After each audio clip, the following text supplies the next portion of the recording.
Hi, hello, welcome. My name is Blake, and I do apologize. I still sound sick. Please send help. It's never going to end. That's how it feels at this point. But I did want to bring you my April wrap up. I managed to read 8 books in the month of April, and every single book was a 3-star and higher. So it's shaping up to be a really great reading year for me. And as usual, I'm going to go in order from the one I like the least to the one I like the most. And in April, I did participate in the Magical Readathon, the spring equinox semester, and these 8 books were for my prompts as a necromancer, which I did successfully complete all of the prompts. And I'll put that on a card here. But starting off with our first one here, I have A Psalm for the Wild Built by Becky Chambers. I am not a fan of cozy fantasy or cozy sci-fi, especially if they are cozy without stakes or without plot. I'm not a fan of kind of like slice of life stories, but I have always wanted to read a Becky Chambers book. I know that she's very popular and very well loved. But in this novella, we have Dex, who is a tea monk, and they are really struggling in life in general, trying to find meaning, trying to find purpose. And we also have Mosscap, who is a sentient robot who's trying to understand humanity. And we have these 2 characters kind of going on a little adventure together. I really enjoyed Mosscap the robot. I enjoy robots in general, so I think that's why I liked Mosscap. It doesn't have much of a plot in this book, though. I do feel like we are kind of like just hanging out, drinking tea, chatting. Like, we're not really doing a whole lot of anything. We're not working towards anything, I feel. So ultimately, like, I did find it a little meandering and a little boring. But I do think that it was well written, and I liked some of the lines that were in there. And I ended up giving it 3 stars. I wanted to read a Becky Chambers, and I successfully did that. I don't know if I will continue on reading her other things or not. Up next, I have The Last Unicorn by Peter S. Beagle. And everyone knows this story. I'm sure it needs no introduction, but we are following the last unicorn as she ventures to figure out what happened to the other unicorn. And she stumbles upon some kind of unusual and unique characters on her journey. But I finally read this book. It is one of the oldest books on my shelf. I've been wanting to read it forever. I watched the movie a ton as a kid, and I really loved the film. And the movie always made me cry, I remember. I haven't seen it in a really long time. And every time I looked at The Last Unicorn on my shelf, I was just like, I don't know that I'll enjoy the book, given how much I loved the movie as a kid. Sometimes I feel like that nostalgia can kind of ruin things for me if I revisit it. But this book is beautifully written. It was beautifully written in a way that I was not expecting. Peter S. Beagle is a poet. His descriptions and just, it felt so enchanting to read his words. Like, I just got lost in his descriptions and in the scenery and in the magic of the unicorns. And it really felt like I was reading like a modern fairy tale. And I loved that. And I actually stepped away with it with some different opinions as an adult than I did as a kid. I think I noticed some different things. And as a kid, I feel like it was a really sad story, but as an adult, I don't know, I found it kind of bittersweet. It was sad, but it was also really hopeful in a way that I don't remember as a kid. And Molly Grew was actually my favorite character upon reading this book. And as a kid, I was never interested in her character. I really loved Schmedrick as a kid. But this time around reading it, I found Schmedrick really annoying. This was just a really quick, fun read for me. I really liked the beginning in the Unicorn Forest. I really liked the end, the conflict with the Red Bull. And I really also loved the carnival scene that was very like vivid in my imagination from childhood. I remember feeling really bad for the animals in the cages, and I still feel that way. Um, but I think that the middle is a bit of a slog. It is a travel story, and I do think that travel stories can get a little bogged down with the travel elements. Like, I feel like the writing was the strongest in the beginning and in the end. But then in the middle, while we're traveling, I was not as into the story.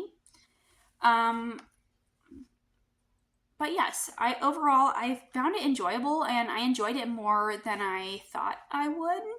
I ended up giving it 3.5 stars. My next 3.5 star read is The Justice of Kings by Richard Swan.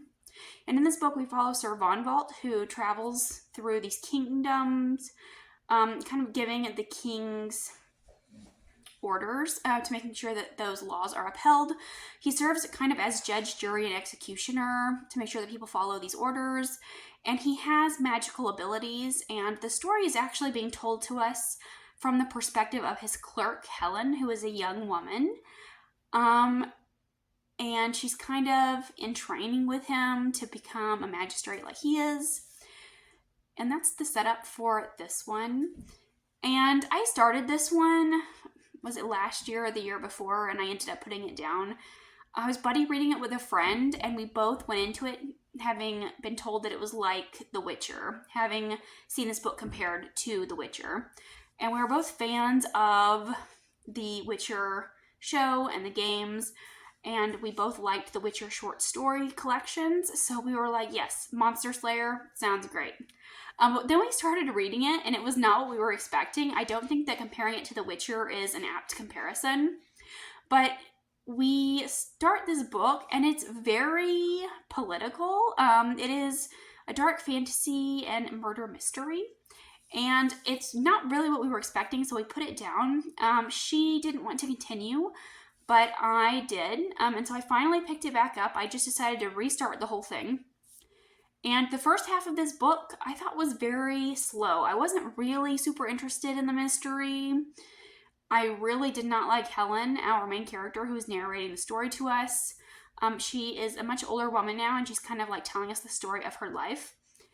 But I found her to be really annoying and whiny. She's 19, we're told this. But she feels much younger. So I was not a fan of her character, and I was reading purely for Sir Vonvalt's character. He is very intriguing to me, and I was really interested in his magic, and I wanted to read this story to follow him. In the second half of this book, things really picked up for me, and I really enjoyed it a lot more. So we had a lot more going on with this mystery than we initially thought. Surprise, surprise. And we have... there was a moment where Sir Vonvalt is communing with the dead. And the idea of death in this world is very interesting. Death does not sound pleasant in this world, and we are told that, the dead can't reach back into the realm of the living. But that doesn't seem to be the case. And we also have normal people who are running around with the abilities of king justices. Like, they have these magical abilities even though they shouldn't. So that was very interesting.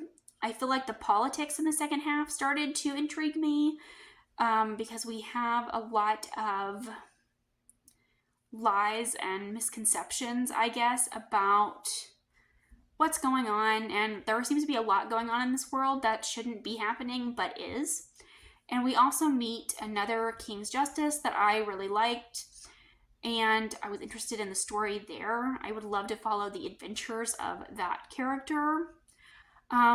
So yes, first half of this book, I would give it a 3 stars. Last half of this book, 4 stars. So I ended up rounding those together, giving it 3.5 stars. I'm definitely going to be continuing on, though, because I'm very intrigued to see where Sir Vonvalt's story is going to go, because it had a bit of an ominous feel to it at the end. And up next, I am very pleased to announce that I read A Knight of the Seven Kingdoms by George R.R. Martin. This was my first Martin book, and I was very surprised by how much I enjoyed it. This is a collection of 3 novellas where we follow Duncan, a knight, and his squire Egg. And I really enjoyed these. I love night stories, and I've been in the mood for more night stories, and this delivered. I know it's part of the world of Game of Thrones, but I have never read those books. I've seen a couple of TV episodes of the show here and there. I had a boyfriend whenever it was first coming out in the early seasons who was really into it, and we would sometimes watch episodes together, but he would watch some of them without me. So I've only seen like 3 or 4 episodes, and I had no context for what was going on. But I did see, some familiar names in the novellas. So, but I think it's a prequel is what I've heard. But ultimately, I really loved Duncan and Egg. I loved their character dynamics and kind of their conversations together. And I ended up giving this one 4 stars. The first novella was like a 4.5, 5-star read for me. I really loved the first novella where we have Duncan. He is a squire and his knight has died. And he kind of takes his stuff and he's going to make a name for himself since he doesn't want to be anything other than a hedge knight. So he goes to a jousting tournament to kind of make a name for himself. And he runs into Egg, who is a little boy with a shaved head. And he allows Egg to be his squire. And then in the second novella, I didn't enjoy that one as much. I gave it 3 stars. I feel like Duncan and Egg were separated for quite a bit of that book. And I feel like that really impacted my enjoyment. And it also, I wasn't as interested in the plot of the second one. But then in the third novella, again, we are back to engaging with more of our nightly duties, I guess. And we have Dunk and Egg spending more time together. We have Dunk, who is very tall and awkward, and we have Egg, who is very sassy and opinionated, and I really liked that. But this also feels like a classic knight story. We are jousting, and we're in sword fights, and we're challenging dishonorable knights. And there were a lot of aspects of this which reminded me of A Knight's Tale, the film, which is one of my favorite films of all time. So I was definitely having moments where I was making connections between these novellas and that movie. I've always been very intimidated to read Martin's works because he has so many of them, and the Game of Thrones series is not finished, and at this point I don't think it ever will be finished, so I'm always like a bit hesitant to start that. I own the entire series, like I want to read them, I don't know if it's going to be worth it to read them. I'm especially someone who's big on endings. If I'm not satisfied with the ending, it kind of like ruins the series for me. So I am hesitant. But if you have any recommendations for Martin, where should I start? Up next, I have Cleopatra by Sara El-Arifi. And in this book, it is a historical fantasy. We are following the life of Cleopatra, and she is telling her story to us.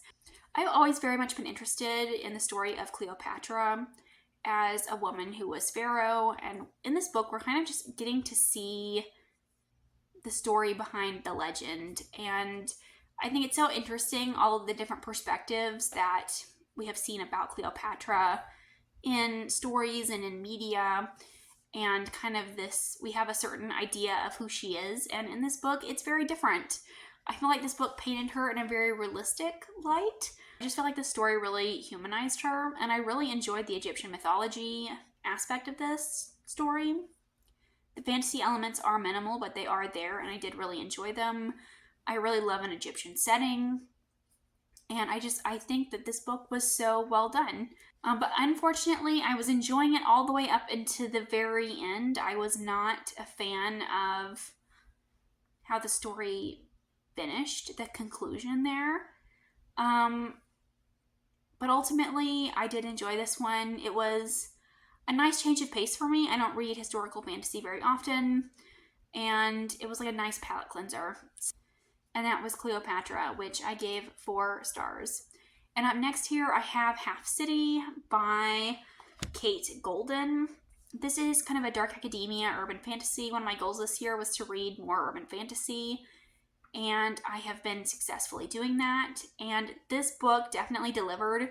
It was very much giving me Buffy the Vampire Slayer vibes. So we have our main character, Viv, and she is a demon slayer. And her father was murdered by demons when she was a child. He was also a demon slayer. But they are a certain type of demon slayer. They are very rare and they are very unique in terms of their skill set. So Viv goes her entire life thinking that she is very much alone in this. Her mom and her sister have no idea that she and her father were demon hunters. She has like this whole double life that no one can know about, and she feels very isolated. But then one day she is approached by a demon, and he invites her to enroll at this college for demon hunters. This demon is actually a teacher at the school. He was a bad guy and now he's turned good guys, and he's like trying to help the demon hunters out. But she is very untrusting of him, and she's very skeptical about this school because she's never met another demon hunter. She had no idea that this school existed. But then she finds evidence that maybe her father attended this school, and she wants to know why she didn't know about it. And she wants to learn more about her father and why this part of his life was hidden from her. And that's kind of the setup for this one. And I really enjoyed this. Like I said, it was very much giving Buffy the Vampire Slayer. Our main character is super frustrating sometimes. She's very impulsive and she acts based on her emotions, or sometimes she'll just make a split decision without thinking and rush off to do the thing. And I was constantly like, girl, no, don't do it. But there is an explanation for it, given the type of demon slayer that she is. She is very impulsive. She has a really hard time sitting still. And once they are kind of like on the hunt of a demon, it's really hard for them to let go. So that is something that she deals with. And she's trying to blend in with these other students because she doesn't want them to know what type of demon slayer she is. And I feel like the side characters were also well done. Like, I enjoyed them. She has conflict with her teacher, the demon, and of course there is a romance between them, but the romance wasn't super overpowering. It was kind of a slow burn. But I mean, you knew from the minute they got together that it was going to be like a thing from the minute they saw each other. So that's definitely an element.